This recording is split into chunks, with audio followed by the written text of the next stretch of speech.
Hi, I'm Tracy. Thank you for joining me and welcome to Nana Tea. Before we begin, there are just a couple of things that I want to go over. The first major rule in crochet is that there are no rules. It doesn't matter how you hold your hook. It doesn't matter how you hold your yarn. It doesn't matter how slowly you may crochet. You have to do what makes you most comfortable. Crochet is supposed to be relaxing. It's supposed to be enjoyable. And it's very fulfilling when you're done. So you do you. In every one of my videos, I'm going to include the name of the stitch as well as the abbreviation. When you start reading patterns, the patterns always show the abbreviation for the stitch. So hopefully this will help you when you get to that point. All of the stitches that I'm going to teach you are going to be in US terms. There are two ways that stitches are shown in patterns. One of them's US terms, the other one is UK terms. They're the same stitches, just different names. Every pattern that I have used so far has always been in US terms, so that's what I'm going to use. So thank you for taking time to watch my videos. I hope you enjoy them. We're going to have a lot of fun, so let's get started. Before you get started, you're going to need the basics to do this. So to begin, we are using a light colored yarn. It's a worsted weight. You will find the size of the yarn on the label. This is a size 4, and I'm showing you my basic go-tos. So that's a size 4. The hook that I'm using today is a 5mm.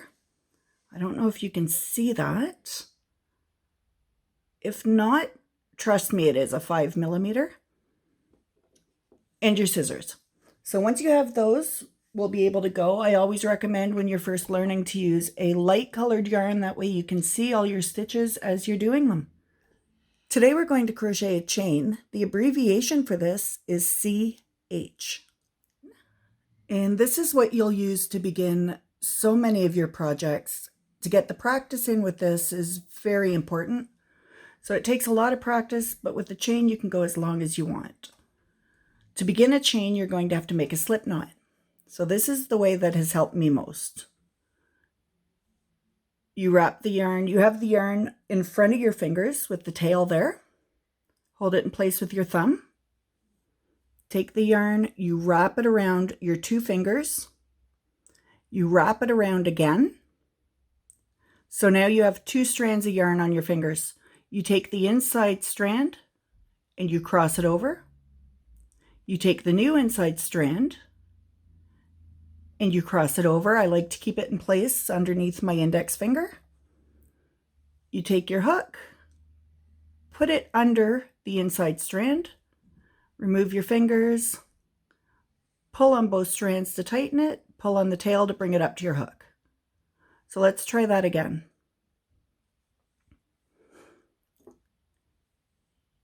You have the yarn hanging off the inside of your fingers. So you have the tail, you hold it in place with your thumb, you wrap it around, then you wrap it around 2 fingers again. You take the inside strand, cross it over, the new inside strand, cross that over, you put your hook under the inside strand, pull on both strands, and then pull on the tail to tighten it. With a chain, you are going to take your yarn and wrap it around the hook. That's called yarning over. And you pull through. That's your first chain. You yarn over and pull it through.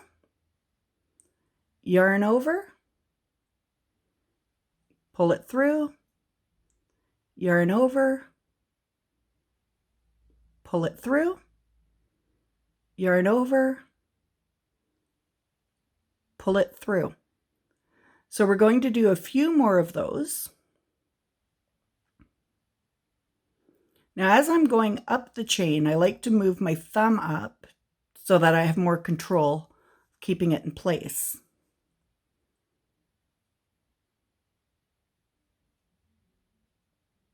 Yarn over, pull it through, yarn over, pull it through, yarn over, pull it through, yarn over, pull it through.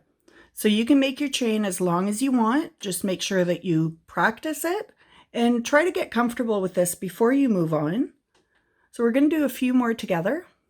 Yarn over, pull it through, yarn over, pull it through, yarn over, pull it through. That's what your chain looks like. I hope you enjoyed this video. If you did, please leave me a comment, hit like, and subscribe. Thanks for joining me. We'll see you soon. Bye.